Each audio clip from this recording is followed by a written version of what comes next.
Shalom Bapak Ibu yang dikasihi Tuhan. Mana semangatnya? Shalom Bapak Ibu. Beri kemuliaan dong bagi nama Tuhan. Saat ini kita mau bersama-sama datang kepada hadirat Tuhan. Kita mau menyerahkan segenap kehidupan kita. Sudah 1 minggu berlalu, Tuhan menyertai kita. Apapun yang kita lakukan, Tuhan tidak pernah meninggalkan kita. Amin. Kita mau bersyukur kepada Tuhan.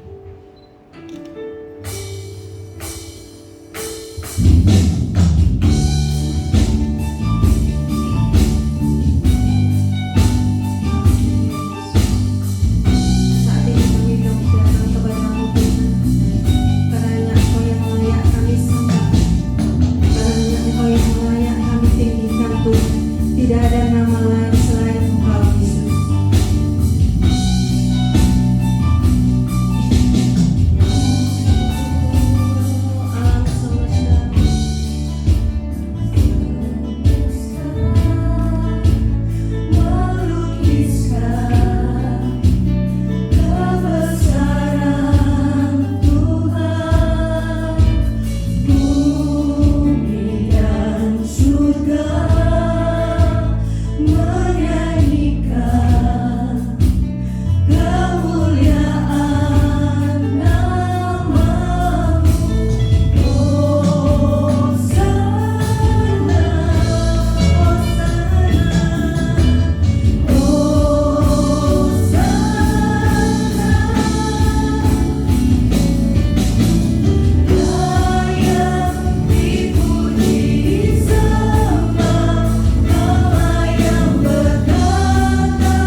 Jamahlah setiap kehidupan kami, Tuhan. Kalau ada yang terbeban berat, Tuhan, lepaskan saat ini juga, Tuhan. Karena kami tahu di dalam Tuhan ada sukacita, di dalam Tuhan ada kemenangan. Itulah janji-Mu, Tuhan, dan kami yakin. Terima kasih ya Tuhan. Kami awali ibadah kami di dalam nama Tuhan Yesus Kristus. Mari sama-sama katakan amin. Tepuk tangan dong buat Tuhan.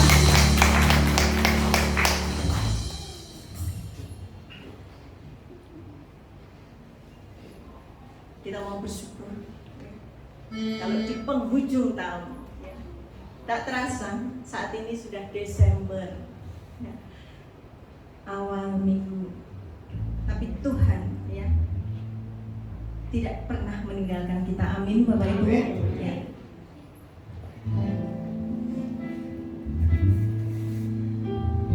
Afinu Shalom Alamin. Afinu Shalom Alamin. Afinu Shalom Alamin. Afinu Shalom Shalom Shalom Alamin. Afinu Shalom Alamin. Tepuk tangan dong buat Tuhan.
Yeah.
dalam kehidupan kami.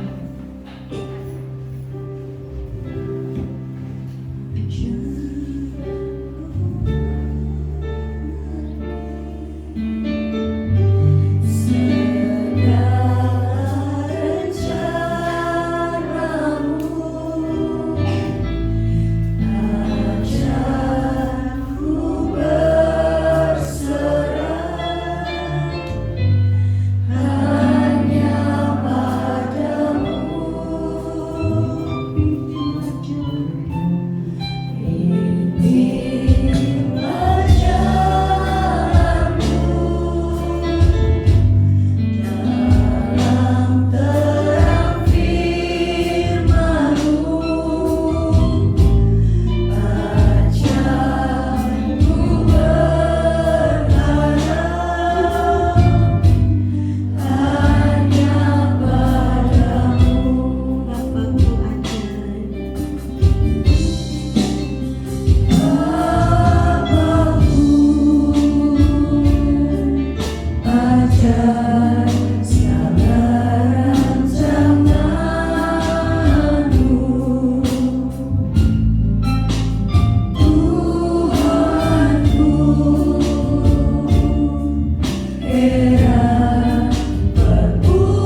agar kami boleh mengerti rencana-Mu, agar kami boleh mengerti rancangan-Mu yang terbaik dalam hidup kami.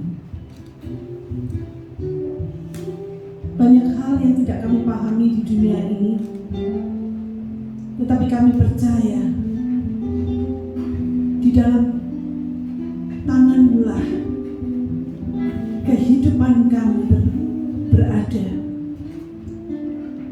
Kami mau letakkan semuanya Tuhan dengan penuh iman, karena kami tahu dunia ini tidak bisa kami prediksi. Di dalam dunia ini tidak ada kepastian, tetapi hanya di dalam Tuhan saja kami menerima kepastian hidup yang kekal itu. Itu sebabnya Tuhan, saat ini kami mau membuka hati kami.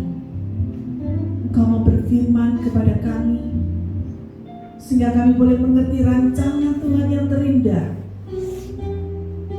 Dan biarlah segala pujian yang sudah kami naikkan ke hadirat Bapa boleh memperkenankan hati Tuhan, menjadi kesukaan di hati Bapa.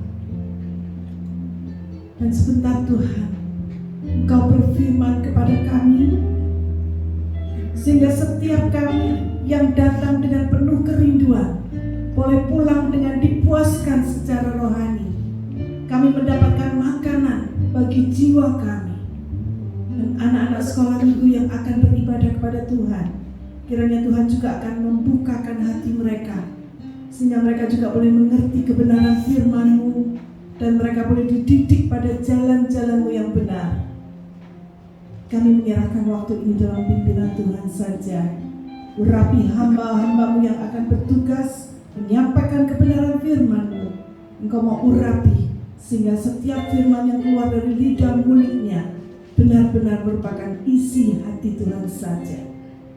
Terima kasih Tuhan. Kami panjatkan doa kami hanya di dalam satu nama, yaitu di dalam nama Tuhan Yesus Kristus. Dan setiap kita yang percaya katakan amin. Silakan beribadah.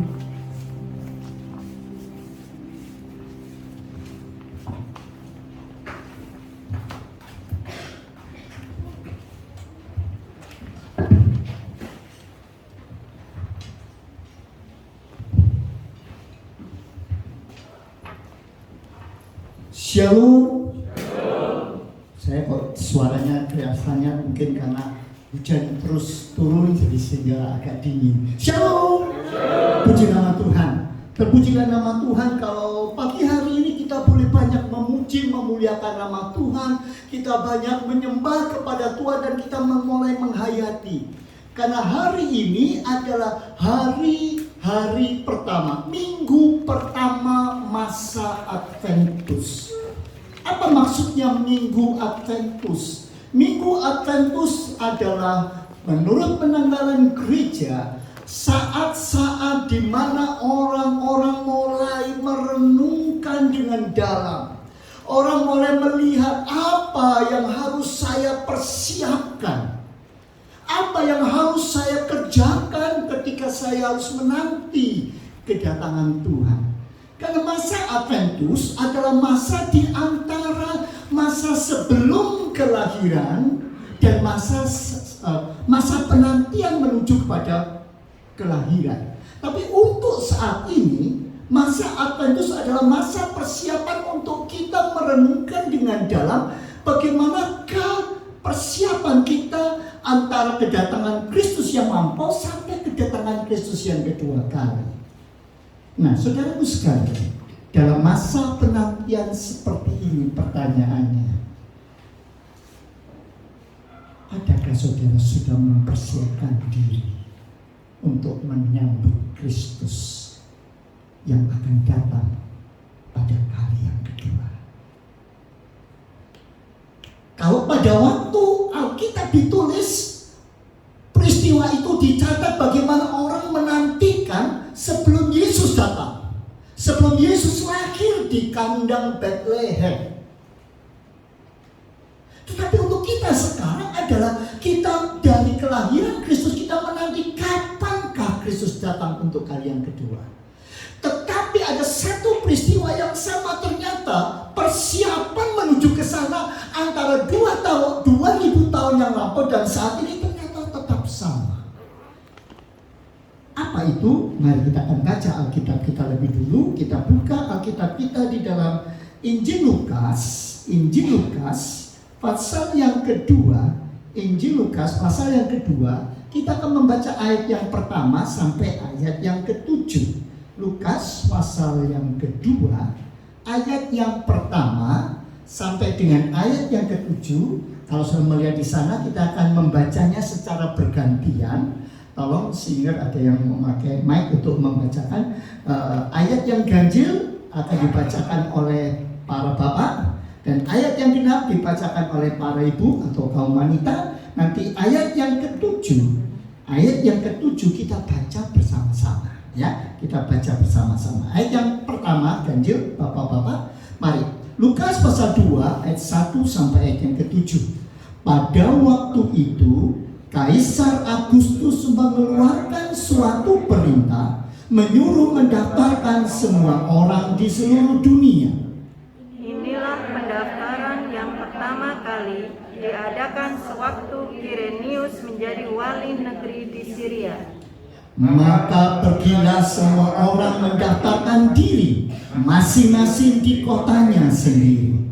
Demikian juga Yusuf pergi dari kota Nazaret di Galilea ke Yudea, ke kota Daud yang bernama Betlehem, karena ia berasal dari keluarga dan keturunan Daud, supaya didaftarkan bersama-sama dengan Maria tunangannya yang sedang mengandung. Ketika mereka di situ, tibalah waktunya bagi Maria untuk bersalin Bersama-sama, dan ia melahirkan seorang anak laki-laki, anaknya yang sulung, lalu dibungkusnya dengan lampin dan dibaringkannya di dalam palungan, karena tidak ada tempat bagi mereka di rumah penginapan. Amin. Saudara, kalau peristiwa ini dilakonkan, kalau peristiwa ini disandiwarakan, saya tahu walaupun setiap tahun, mulai sejak saudara aktif ke gereja ataupun belum aktif, saudara melihat di siaran televisi, hampir setiap tahun peristiwa ini pasti dilakonkan, pasti didramakan, pasti ditunjukkan, dan kita mengamati semuanya. Ternyata tidak pernah bosan, kan? Bahkan senang. Kadang-kadang kita mencoba menghayati dengan sungguh-sungguh peristiwa kejadian kelahiran Tuhan Yesus.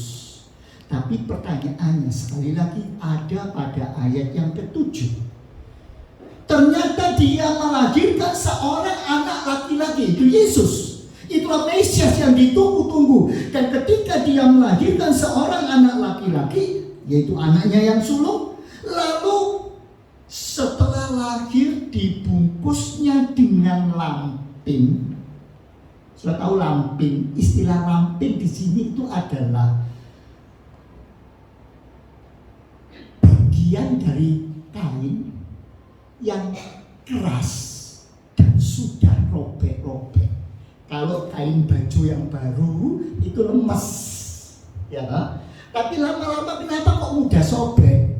Biasanya di tempat-tempat di mana sering gerak, ya kan, di lutut atau mungkin di bagian belakang sini, karena duduknya goyang, geser, lama-lama jadi keras. Kalau sudah keras lalu robek. Lampin itu adalah kain lama yang sudah mengeras dan sudah robek-robek.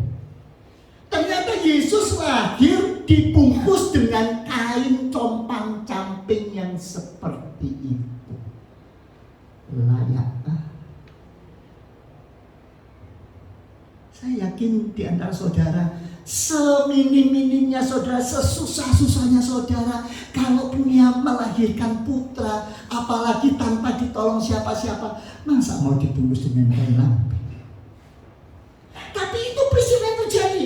Bayi itu dibungkus dengan lampin, dibaringkan di ranjang yang sangat empuk, alga, ya kan? Halo?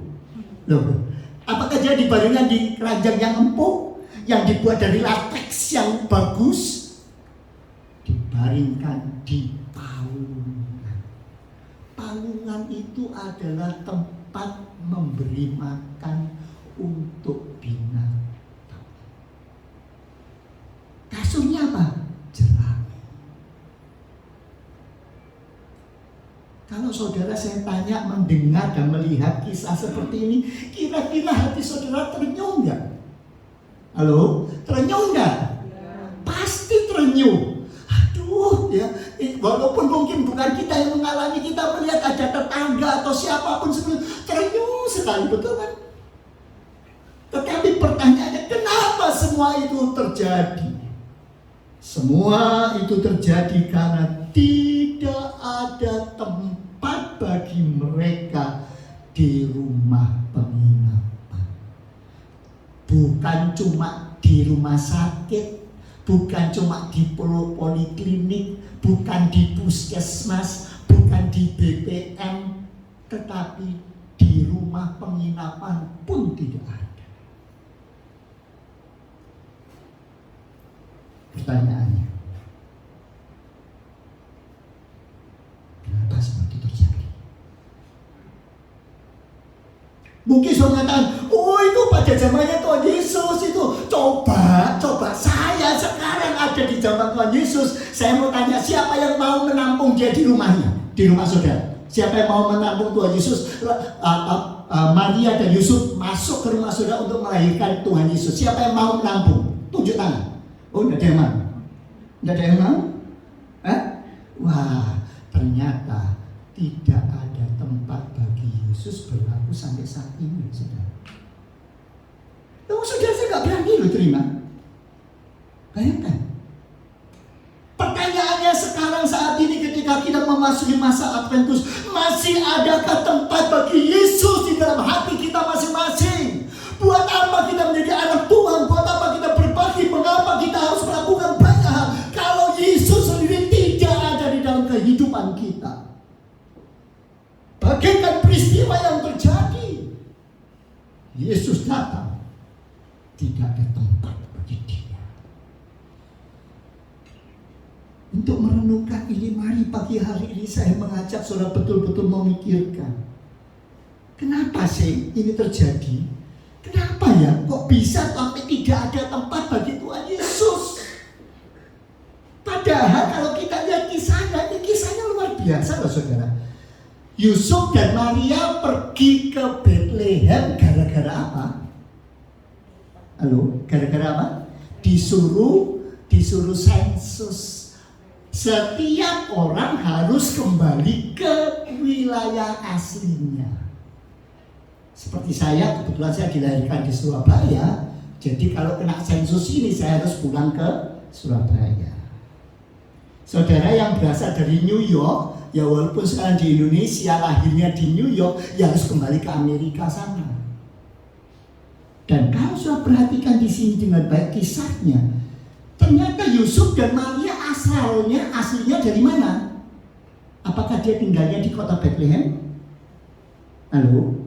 Yusuf Maria tinggal di kota mana? Ayo, lupa. Ya, Nazaret. Yusuf dan Maria tinggal di kota Nazaret, harus pergi ke Bethlehem. Saudara tahu kira-kira jaraknya berapa? Kurang lebih 150 km. 150 km kurang lebih seperti Malang Surabaya pulang pergi. Oh biasa, Malang Surabaya cuma 1 jam 10 menit. Sekarang kalau lewat tol itu pun ngebut. Coba kalau zaman dulu kendaraannya nih apa? Naik onta. Tapi waktu cerita kisah Tuhan Yesus, mereka naik apa? Naik keledai. Keledai itu kalau jalan ceplok gitu ya. Halo? Iya. Enggak. Keledai itu jalannya namanya memang keledai. Gak bisa seperti kuda. Kalau kuda bilang bisa. Kalau keledai pelan-pelan cenderung. Bayangkan sudah naik keledai dan kondisi Ibu Maria mengandung besar. Sudah waktunya melahirkan. Makanya sampai Bethlehem waktu melahirkan. Kira-kira bisa cepat gak jalannya? Berapa lama? Jalan yang begitu panjang ditempuh dengan begitu banyak kesulitan sampai di Bethlehem. Itu daerah yang asing karena sudah lama mereka meninggalkan tempatnya. Mereka cari penginapan, tidak ada satupun penginapan di sana yang mau menerima. Maaf, sudah penuh. Kalau sudah memperhatikan dan mempelajari Alkitab dalam bahasa aslinya, maka memang kelihatan sebetulnya pertama kali mereka mencoba mencarinya itu bukan penginapan. Mungkin pertama kalinya penginapan, tetapi karena tidak ada tempat, akhirnya pergi ke rumah-rumah yang punya hall besar. Maka di dalam bahasa aslinya memakai kata lumen. Tujuannya untuk menunjukkan bahwa mereka sebetulnya mencoba mencari tapi tidak ada. Di rumah yang ada hallnya juga tidak ada. Di penginapan tidak ada, di rumah biasa tidak ada. Yang bisa menampung hanya kandang binatang. Saya minta sekali lagi, andai kata Yesus lahir saat ini, terus Tuhan Yesus mengatakan, Pak, Bu, mungkin saya ambil contoh Pak Mul, aku mau melahirkan putraku, kira-kira bisa terima saya enggak? Minta satu kamar aja, kira-kira mau terima enggak? Wah, Pak Mul langsung mantu, mau. Wah, apalagi kalau tahu itu Tuhan Yesus, mau. Wah, itu rezeki luar biasa ya toh. Wah, saya pasti mau. Tetapi ternyata Tuhan Yesus waktu itu ditolak. Ada beberapa pertanyaan, kenapa kok bisa ditolak? Mungkinkah waktunya tidak tepat? Kemungkinan gak tepat sih. Orang sudah begitu banyak, semua tamu sudah datang, kamu baru datang belakangan. Coba datang dulu aja tak kasih. Ya ini sudah penuh semua. Saudaraku, apakah memang waktu itu Tuhan datang dalam waktu yang salah? Kalau sudah perhatikan Alkitab, ternyata pada waktu itu adalah masa yang sangat tepat untuk kedatangan Kristus. Karena Kristus diramalkan, sudah dinubuatkan akan datang pada saat Romawi mengalami kejayaan. Saat itu Romawi berada pada puncaknya. Dialah kerajaan generasi keempat, di mana betul-betul kerajaannya sudah mendunia. Artinya, di bawah Kaisar Agustus sudah menguasai wilayah di Parsia sampai di Britania. Sehingga pada waktu itu kerajaan Romawi disebut Terrarum Orbis Imperium. Artinya kekaisar yang meliputi seluruh dunia. Karena semua negara, tidak ada yang tidak tergantung kepada kerajaan Romawi. Kalau itu tidak terjadi, maka sensus yang menggerakkan orang untuk pergi ke daerah masing-masing di seluruh dunia nggak bisa. Kalau misalkan pemerintah Kota Malang saja yang membuat sensus, paling bisa memerintahkan orang yang duduk di Malang. Yang Surabaya bukan kekuasaannya, betul nggak? Hanya ketika Kaisar Agustus menguasai seluruh dunia, maka dia menggerakkan seluruh dunia, dan itu bisa terjadi. Berarti waktu ini tepat.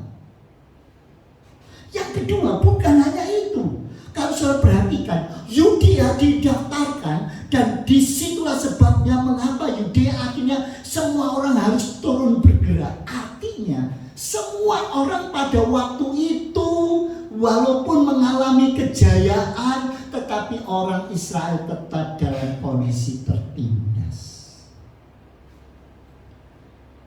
Artinya, semua orang-orang itu betul-betul menantikan kapan Mesias itu datang. Jadi, kalau Mesias datang, saat yang tepat enggak? Tepat. Waktunya tepat, tidak salah. Bahkan pada waktu pendaftaran itu, saudara perhatikan kenapa itu didaftarkan? Karena kekaisaran itu menunjukkan suatu wilayah yang aman, damai. Mereka punya patung-patung di mana patung itu disembah ketika peristiwa tertentu. Salah satunya ada patung yang namanya Janus. Itu patung panglima perang. Kalau mereka sedang perang, menaklukkan daerah, ini akan dibuka kuilnya, disembah-sembah supaya menang, ayo menang, ayo menang, ayo menang. Waktu itu sudah ditutup. Tidak ada perang, damai. Ternyata walaupun menurut kaca manusia damai, menurut kacamata Tuhan belum ada damai, sehingga perlu juru selamat datang. Saudara, kalau saudara perhatikan dengan baik, jadi waktu Tuhan Yesus lahir, apakah itu waktu yang tepat untuk kelahirannya? Halo, tepat nggak? Ada suaranya, ada jawabannya. Apakah menurut sejarah dan lihat situasi yang ada, kedatangan Tuhan Yesus, kelahiran Tuhan Yesus waktu itu adalah waktu yang tepat atau tidak? Tepat, waktu yang pas. Tetapi mengapa tetap ditolak? Yang kedua, mungkin tempatnya yang tidak tepat. Kenapa dilahirkan di Bethlehem? Bethlehem kan kota kecil. Coba dilahirkan di Jakarta. Wah, pasti orang. Kamu dilahirkan di Sumber Mancing. Waduh, sulit. Kesana itu, waduh, luar. Mana, bagaimana? Sudah tahu apakah Bethlehem tempat yang kecil? Memang dia kota kecil. Tapi disitulah kota Daud, Raja Daud dilahirkan di Bethlehem. Berarti bukan kota yang kecil, bukan yang tidak bermakna, punya arti dan punya makna yang sangat baik. Bahkan semua orang mengenal dan mengerti sesuai dengan nubuat Nabi Mika pasal 5 ayat 1 bahwa Yesus Mesias akan muncul di Bethlehem. Pemahaman itu juga sejalan dengan ahli-ahli Taurat dalam Matius pasal 2 ayat 5 sampai 6. Bahkan masyarakat kebanyakan juga tahu bahwa Yesus akan lahir di Bethlehem. Jadi tempatnya tepat, bukan salah. Kenapa kok Yesus memilih di Bethlehem? Karena Bethlehem tempat kelahiran Daud ketika dia jadi gembala dalam kondisi miskin.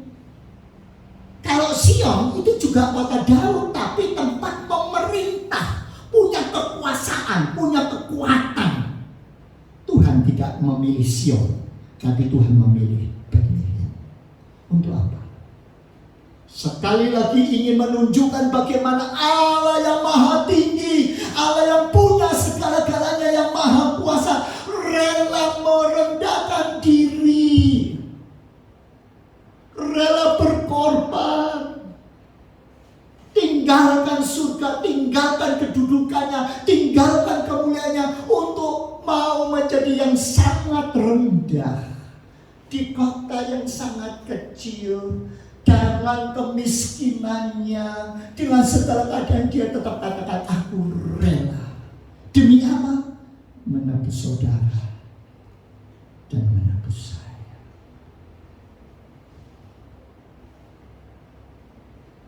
Kalau dia sudah rela meninggalkan semua untuk menebus saudara dan saya, masih adakah tempat di hati saudara untuk Yesus? Benarkah Yesus tetap mempunyai tempat di dalam hatimu? Jangan-jangan kau menolak. Ingat, 2000 tahun yang lampau kelahiran Yesus ditolak. Tidak ada tempat bagi dia. Dan nampaknya kejadian ini juga tetap berlanjut sampai saat ini, saudara.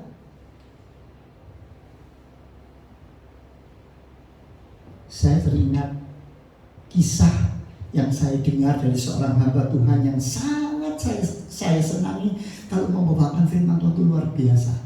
Salah satu ilustrasinya, dia menyebutkan ada seorang raja tua. Raja itu begitu mengasihi rakyatnya, makanya sampai tua pun dia tetap perhatikan rakyatnya. Dia sering mengunjungi rakyatnya. Tetapi memang karena usianya yang sudah sangat lanjut, maka dia tidak sesering dulu. Karena tidak sesering dulu, akhirnya raja memberitahu pada sebuah daerah, kamu tahu enggak, raja akan mengunjungi kamu kali ini. Raja akan bersiap-siap datang menjumpai kamu. Siap ya? Wah, sudah tahu bagaimana kira-kira respon orang-orang? Wah, orang-orang senang sekali. Wah, raja mau datang, raja mau datang.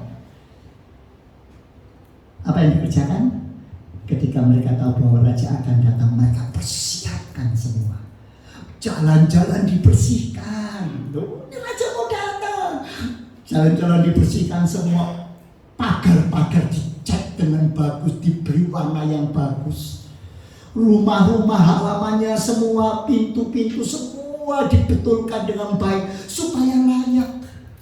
Dan nampaknya semua orang kepingin mengundang raja itu datang ke rumahnya. Loh, ini kesempatan sudah lama gak pernah datang, ini mau datang. Jadi dipersiapkan dengan baik semuanya. Dan saat itulah mulai tercium bau masakan-masakan yang sangat sedap. Karena semua orang kepingin, masuk raja datang dikasih makan biasa. Enggak, saya harus siapkan yang paling baik. Itu sebabnya disiapkan masakan. Dan karena semua rumah kepingin mengundang raja, semua rumah memasak masakan yang baunya harum, saudara. Sehingga daerah itu jadi waduh, menggoda sekali. Kalau perut lagi lapar, waduh, rasanya pasti kericuk. Enaknya luar biasa. Tetapi satu hari ditunggu, raja itu belum datang. 2 hari ditunggu, ternyata raja itu juga belum datang. Setelah berhari-hari ternyata tidak datang. Apa yang terjadi? Orang semua tanya, loh gimana? Tapi mereka percaya kalau raja itu mengatakan pasti dia datang. Itu sebabnya mereka tetap persiapkan. Bayangkan kalau masak, saudara, walaupun istimewa, enaknya enggak karuan, lewat 1 hari, lewat 2 hari, bisa dimakan lagi enggak? Wah, ya enggak bisa. Saya belajar dari ibu-ibu, enggak boleh, enggak bisa itu. Jadi gimana? Ya masak. Loh, kenapa memasak? Loh, kalau datang hari ini gimana? Ya masak. Jadi setiap hari masak, terus masak. Lewat seminggu, belum datang. Lewat 2 minggu juga belum datang. Tapi mereka tetap semangat. Wah, siapa hari tetap masak. Yang repot, siapa yang datang? Yang datang di situ sekarang karena baunya yang begitu. Ada seorang pengemis tua yang compang-camping yang datang ke pintu ngetuk, permisi, minta kasihani saya belum makan. Pintu pertama didatangi, kata, oh maaf ya, coba ke pintu sebelah. Dia pergi ke pintu sebelah, permisi, kasihani aku belum makan, minta makan. Ternyata jawabannya, oh maaf ya, jangan di sini ya, ke sebelah ya. Menurut saudara, orang-orang yang berlaku seperti itu benar atau enggak? Banyak saudara tidak setuju gitu ya. Coba saya ingin tanya saudara, oke, kalau sekarang saudara yang mau menyambut Presiden Pak Jokowi datang ke rumah saudara lagi menyiapkan makanan yang enak, ada pengemis datang minta, kira-kira saudara gimana? Oh enggak apa-apa, ayo masuk duduk sini, nanti sebentar lagi Pak Jokowi akan datang. Pantes enggak nerima Pak Jokowi sama nerima orang seperti itu? Ya kan? Sehingga katakan, sorry ya, maaf ya, saya nanti gimana kalau saya terima kamu, tiba-tiba raja datang, kamu aduh gak enak, jadi ya ditolak. Peristiwa itu berjalan setelah lewat 3 minggu, lewat sebulan, tidak ada berita, tiba-tiba ada pengumuman dari pihak istana. Apa pengumumannya? Pengumuman, raja telah datang dan mengunjungi kalian semua. Tidak salah. Raja sudah melawat kalian dan datang dari satu pintu ke pintu yang lain. nggak bener, mana nggak bisa, nggak percaya. Coba tanya sama Pak RT, tanya sama Pak RW. Semua orang pasti ngomong nggak ada yang datang, nggak ada yang datang. Lalu pengumuman itu selanjutnya mengatakan, dia datang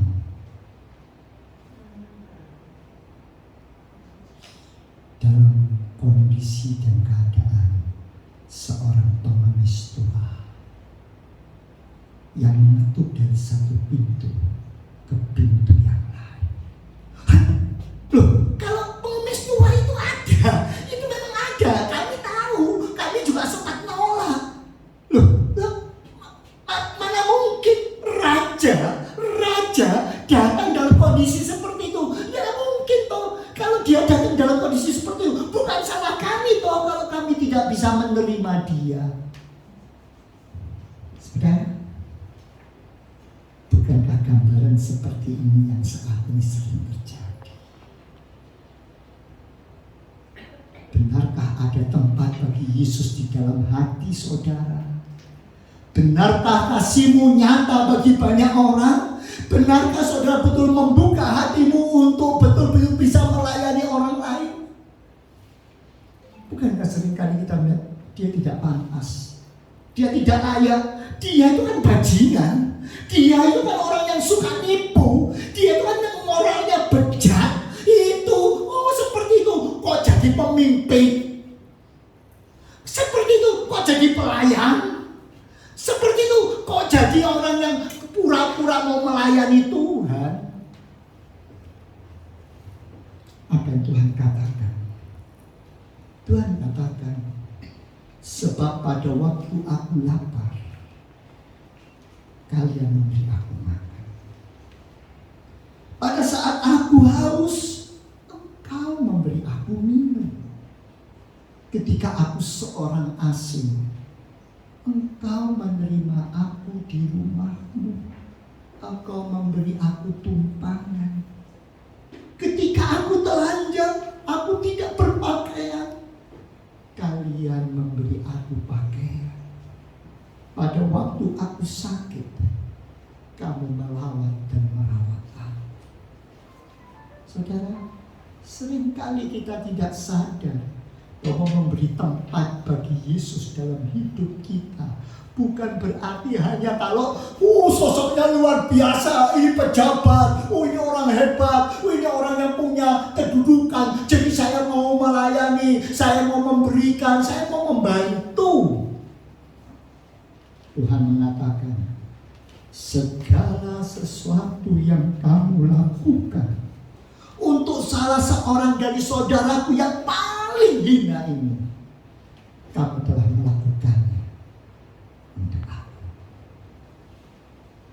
Adakah di saudara terbuka dan bisa menerima dia di dalam hidup saudara? Benarkah ada tempat itu dalam kehidupan saudara? Hari ini minggu Adventus, minggu di mana kita mempersiapkan. Benarkah kita sudah membuka hati kita? Benarkah kita mau menerima dia? Jangan-jangan kita masih tetap seperti orang-orang pada 2000 tahun yang lampau yang tidak bisa menyiapkan diri dan menerima Tuhan dalam hidup kita.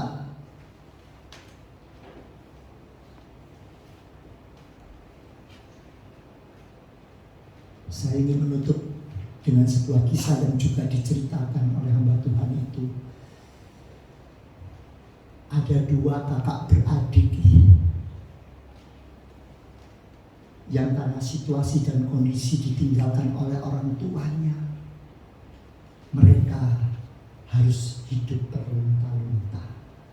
Peristiwa ini terjadi di daerah musim dingin yang ada 4 cuaca, sehingga pada waktu malam sang adik berkata kepada kakaknya, "Kak, aku dingin kak, aku sangat kedinginan, sepatuku sudah berlubang, tolong kak ya belikan aku sepatu." Kakaknya bilang untuk menenteramkan adiknya, "Iya dek, pasti dek ya, jangan takut ya. Ingat kalau mau minta sesuatu jangan minta sama kakak, minta sama Tuhan. Loh, minta sama Tuhan gimana, Kak? Loh, ya minta sama Tuhan. Loh, caranya gimana? Ya berdoa dong. Minta sama Tuhan, berdoa dengan beriman. Loh, apakah Tuhan pasti mendengar? Oh pasti. Apalagi ini mau hari Natal. Oh nanti Tuhan pasti akan jawab pada saat Natal. Kamu akan diberi sepatu baru. Wah, adik-adik itu senang sekali. Setiap malam dia berdoa, setiap saat dia berdoa, dia menahan dingin ketika malam tiba, tapi dia punya harapan nanti Natal akan datang saatnya ada hadiah sepatu baru bagi dia. Malam Natal, ketika semua orang pergi ke gereja, semua orang turun dari keretanya, turun menuju ke gereja.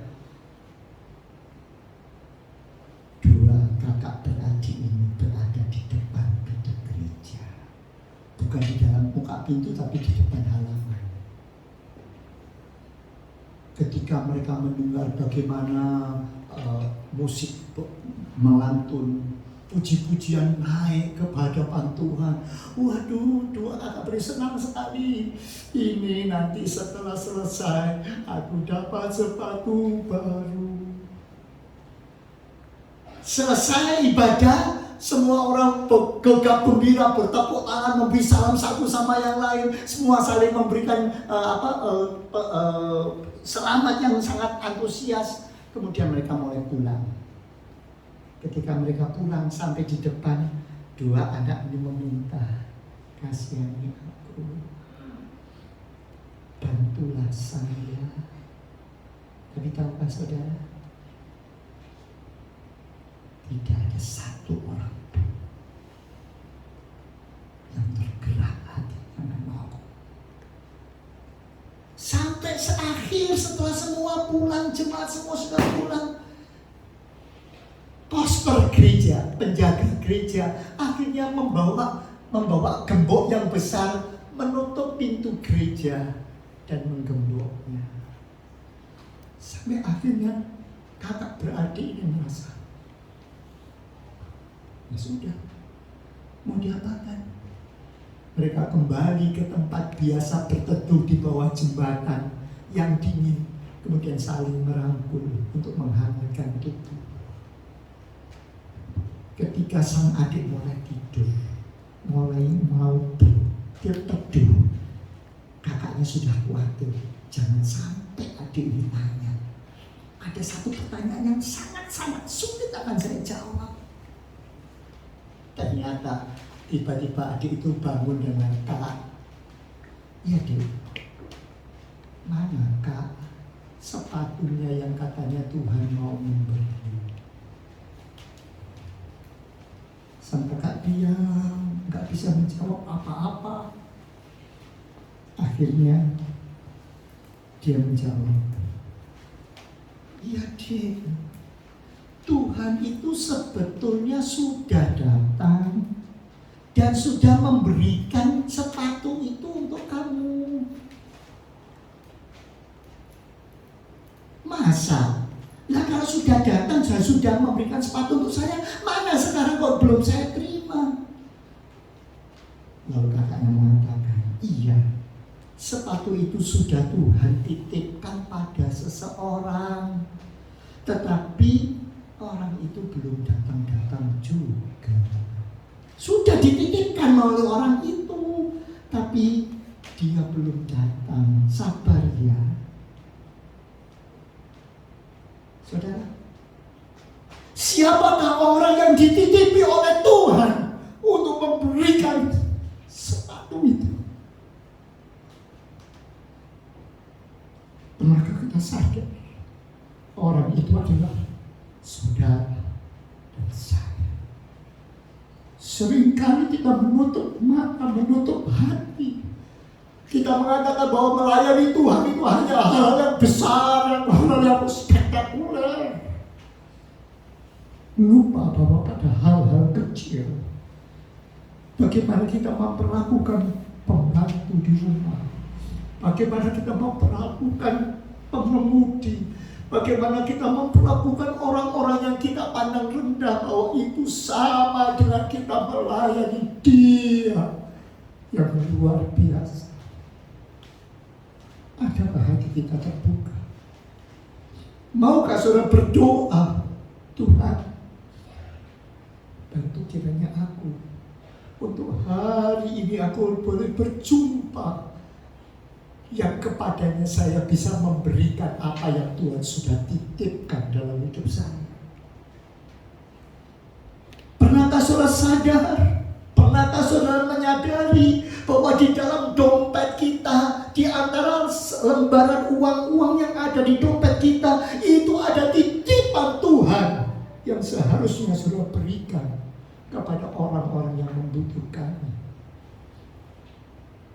Pernahkah saudara sadar bahwa di dalam ATM kita, di dalam semua yang Tuhan sudah berikan kepada kita, di situ ada berkat Tuhan yang Tuhan titipkan melalui saudara untuk saudara berikan kepada orang lain yang sangat membutuhkan? Adakah tempat bagi dia? Adakah Yesus mempunyai tempat khusus dalam hidup saudara? Atau jangan-jangan dia masih ada di kandang, hanya palungan, hanya hal-hal kecil yang saudara berikan kepada Tuhan, dan saudara mengatakan, maaf ya Tuhan, Tuhan terlambat karena keperluanku banyak, kebutuhanku itu tinggi, anak-anakku, orang tuaku banyak, saudara-saudaraku masih membutuhkan. Jadi minta maaf kalau aku hanya bisa menyediakan palungan.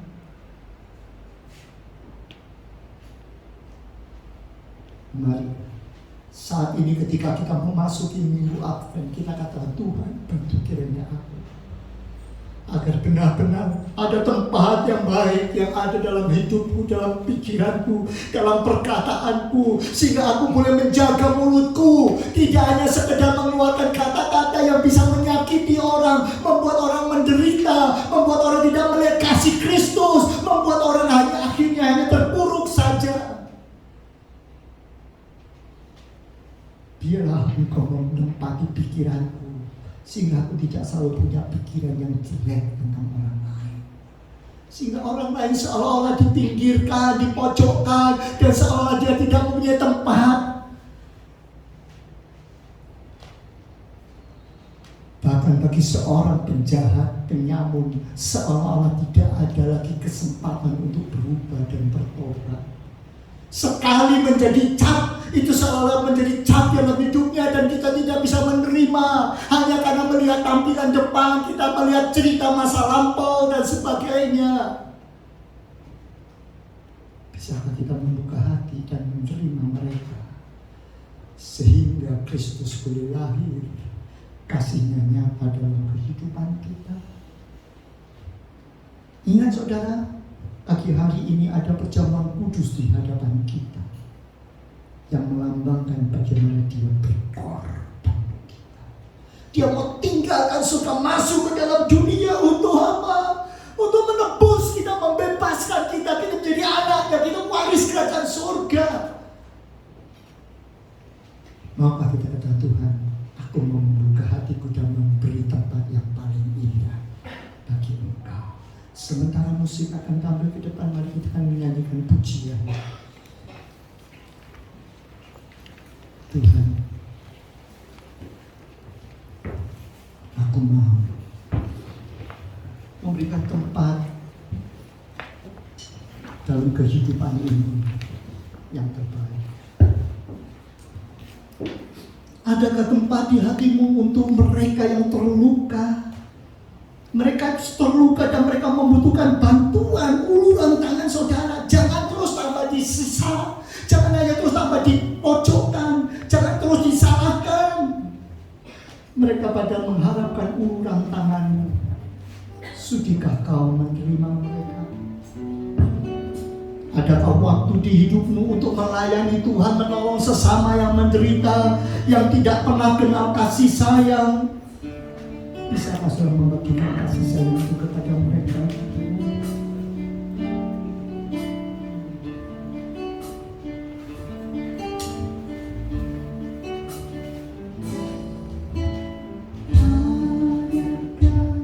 Tempat di hatimu untuk mereka yang terluka, yang mengharapkan tanganmu, setelah kau menerima.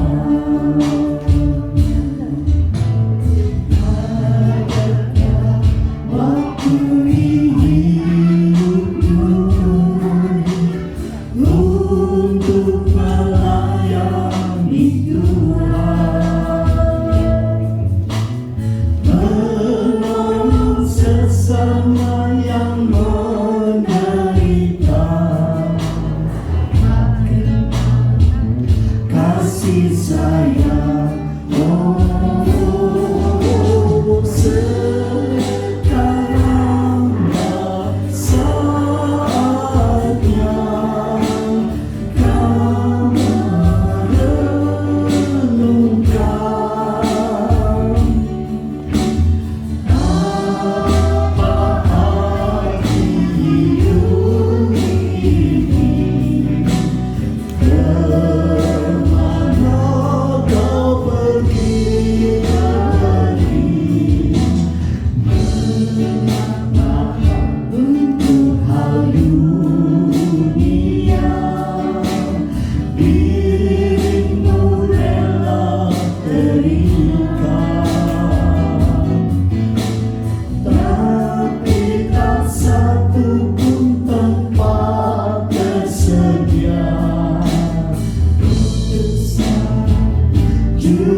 Sementara musik terus mengalun pelan-pelan, saat ini kita persiapkan hati dan pikiran kita.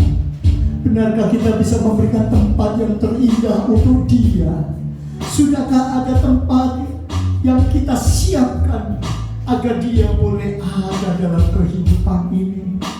Sementara kita akan merenungkan, kita akan bersekutu dengan tubuh dan darah Tuhan. Itu sebabnya mari kita siapkan hati kita.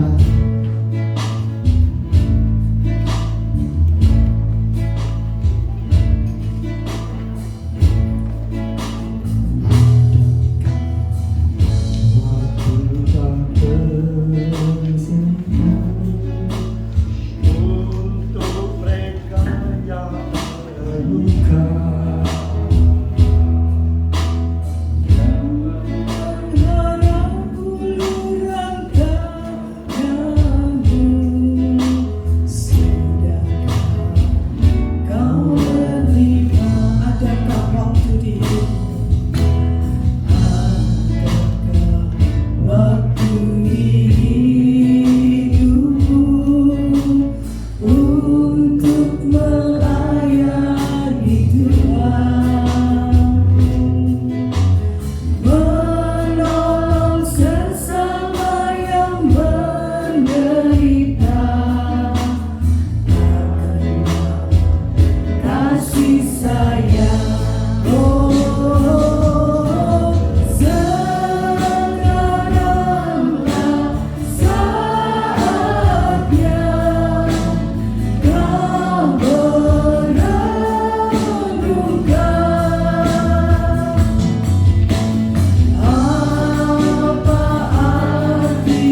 Tuhan sudah menitipkan sesuatu di dalam hidup kita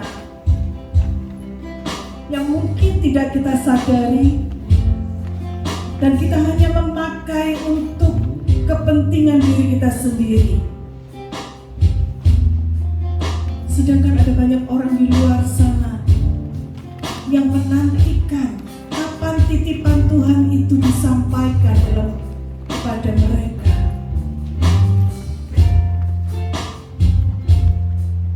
Tuhan sudah menyerahkan nyawanya di atas kayu salib.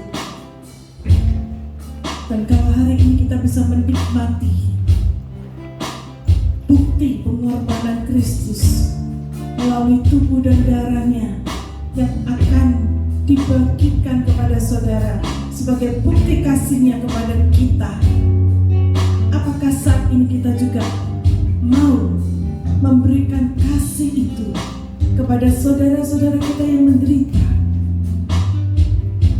Ada banyak orang di luar sana yang saat ini kehilangan rumah mereka, yang saat ini kehilangan harta benda mereka, yang saat ini mereka kedinginan di dalam tenda-tenda dan berharap ada uluran tangan untuk bisa mereka mempertahankan hidup mereka.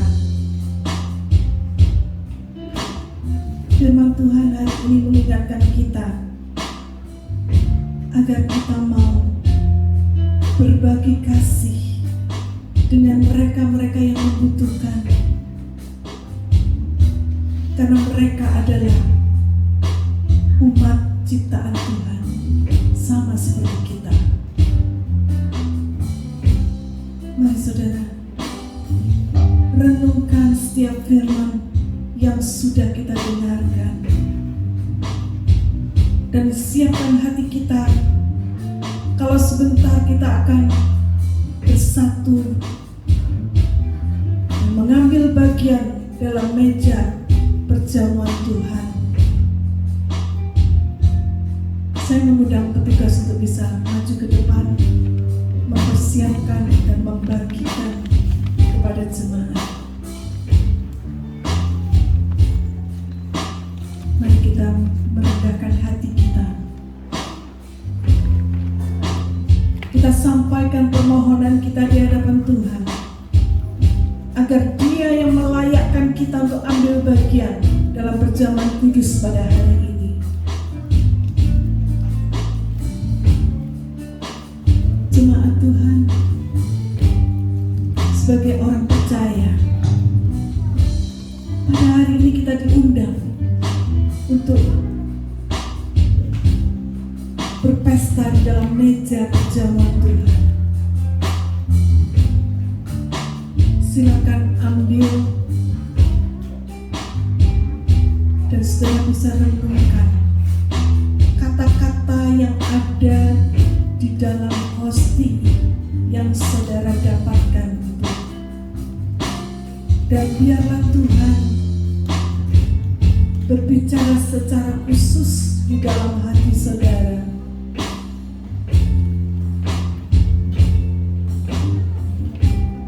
Kita tidak tahu saatnya di mana Tuhan akan memanggil kita pulang dan mempertanggungjawabkan segala yang telah kita dapatkan dari Tuhan dan yang seharusnya kita berikan kepada orang-orang yang layak mendapatkannya. Jangan menahan kebaikan, karena semua itu harus kita pertanggungjawabkan di hadapan Tuhan.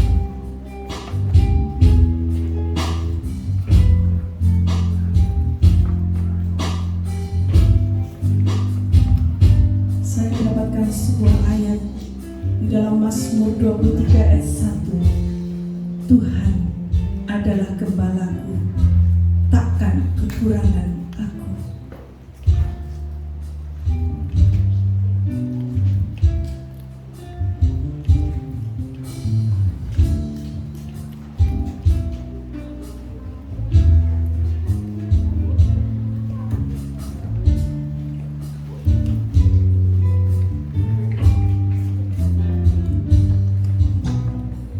Saya mengundang kita untuk bangkit berdiri bersama.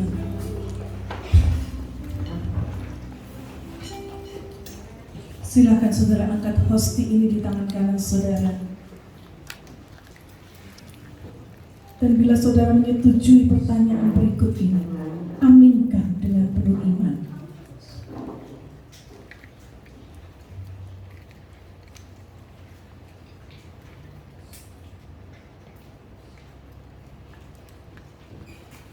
Sebab yang saya ajarkan kepadamu, itu saya terima dari Tuhan sendiri.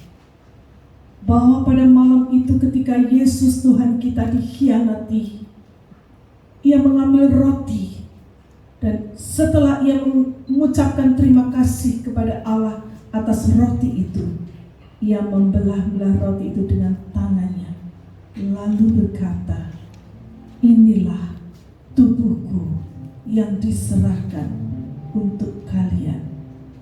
Lakukanlah ini untuk mengenang aku. Bukankah roti yang kita pecah-pecahkan ini adalah persekutuan dengan tubuh Kristus? Amin. Amin.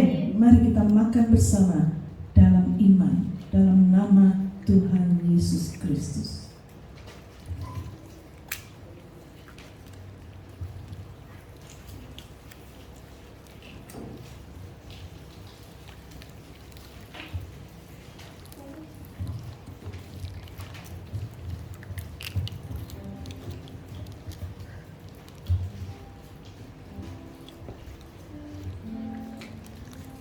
Bila saudara sudah selesai, silakan saudara mengangkat cawan dengan tangan kanan saudara. Dan bila saudara menyetujui pertanyaan berikut, aminkan dengan penuh keyakinan. Begitu pula sehabis makan, Ia mengambil piala anggur lalu berkata, anggur ini adalah perjanjian Allah yang baru, disahkan dengan darahku. Setiap kali kalian minum ini, lakukanlah ini untuk mengenang aku. Bukankah cawan berisi air anggur yang atasnya kita ucapkan syukur, ini adalah persekutuan dengan darah Yesus? Amin. Mari kita minum bersama dengan iman.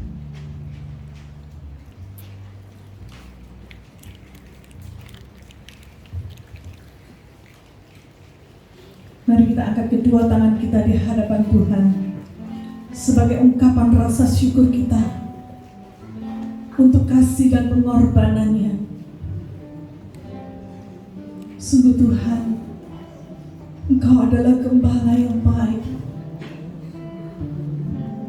Engkau tidak pernah membiarkan kami kekurangan. Engkau menyediakan apa yang kami butuhkan tepat pada waktunya.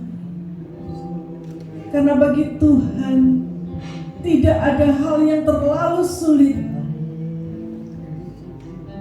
Dan ketika saat ini Tuhan kami menghadapi sebuah realita kehidupan di mana ada banyak orang-orang juga di luar sana yang menderita, yang mengalami bencana alam, yang mengalami musibah. Tuhan, Engkau mengetuk hati kami agar kami juga mau memperhatikan mereka, karena ada saatnya di mana kami juga membutuhkan uluran tangan dari yang lain. Tuhan, biarlah firman-Mu menjadi rema dalam hidup kami dan membawa kami untuk semakin dewasa dalam kerohanian. Kami bukan hanya minta dikasihani, kami hanya bukan minta diperhatikan, dicukupi segala kebutuhan kami, dilayani. Tetapi inilah saat di mana kami harus melayani, harus memberi, harus mengulurkan tangan kepada sesama kami, khususnya bagi mereka yang belum mengenal Tuhan, supaya mereka boleh mengenal kasih Tuhan dan mereka boleh menerima Tuhan sebagai juru selamat secara pribadi. Inilah doa kami Bapa. dengar doa kami.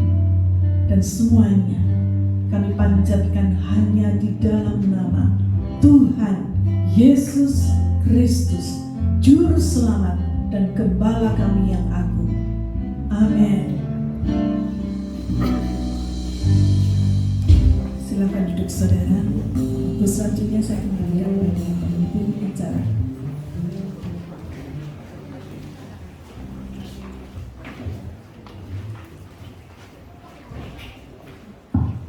Yang diberkati dengan firman Tuhan, coba lambaikan tangannya, beri kemuliaan dong bagi nama Tuhan. Di dalam Tuhan ada pengharapan, amin. Di dalam Tuhan ada sukacita, amin. Itulah kekuatan kita. Kita akan berikan persembahan untuk Tuhan.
Sekali lagi mari kita tundukkan kepala kita. Bapa, terima kasih. Biarlah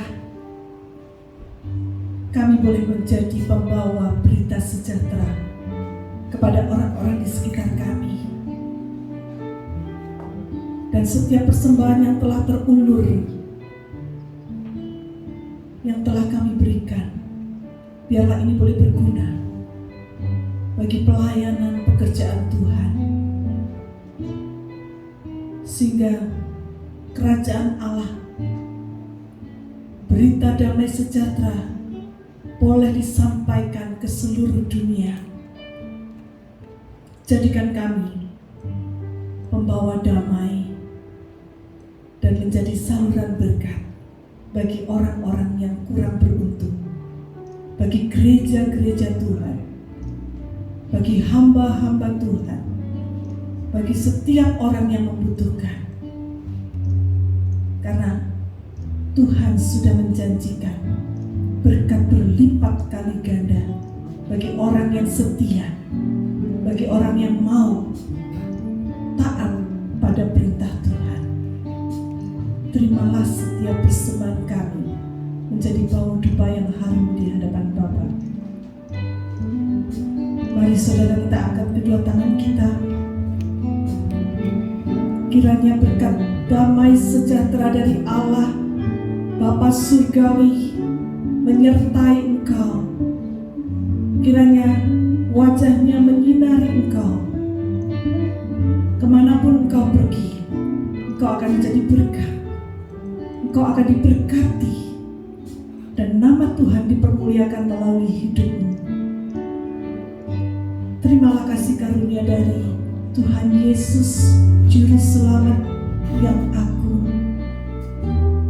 dan Roh Kudus Kudus akan menuntun engkau, menghibur engkau, menguatkan engkau dalam setiap langkahmu, sehingga kita semua sanggup menantikan kedatangan Tuhan yang kedua kali dengan penuh sukacita.